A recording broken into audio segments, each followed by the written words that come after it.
আসসালামু আলাইকুম।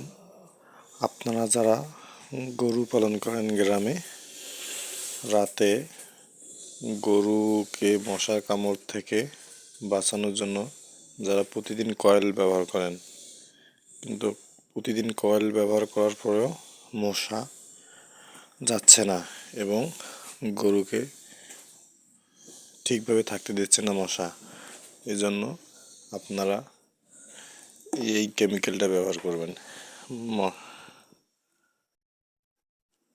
এই কেমিক্যালটা ব্যবহার করবেন। এই কেমিক্যালটা ব্যবহার করলে মশা থাকে না। এখন আমি এই কেমিক্যালটা ব্যবহার করব, কারণ আমি প্রতিদিন কয়েল ব্যবহার করি।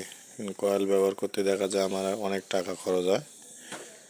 এজন্য আমি কম টাকায় মশা থেকে গরুকে বাঁচানোর জন্য এই কেমিক্যালটা ব্যবহার করছি। যারা গ্রামে গরু পালন করেন তারা তো খামারদের মতো গরু পোষার যে জায়গাটা লাগে সেটা তো করে পার না। এজন্য আমরা যারা গ্রামে গরু পালন করি তারা ঠিক এই পদ্ধতিটা আমরা ব্যবহার করব। এই পদ্ধতিটা ব্যবহার করলে মশা গরুকে কম ধরে।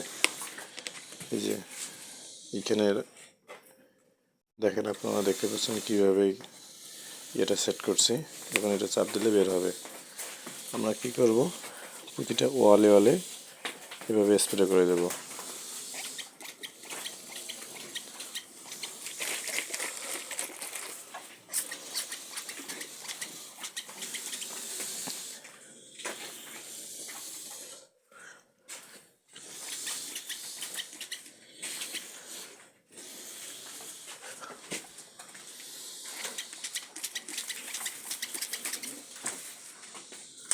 এবং প্রতিটা গরুর গায়ে না দিয়ে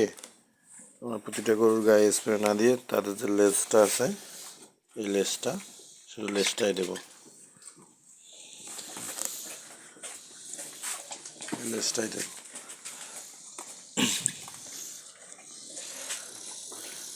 দেখেন, যাদের বাড়িতে গাভী আছে বাছুর সহ, তারা এভাবে শরীরে স্প্রে করবেন না, কারণ শরীরে স্প্রে করলে বাছুর দুধ খাওয়ার সময় গা চাটে। দেখছেন।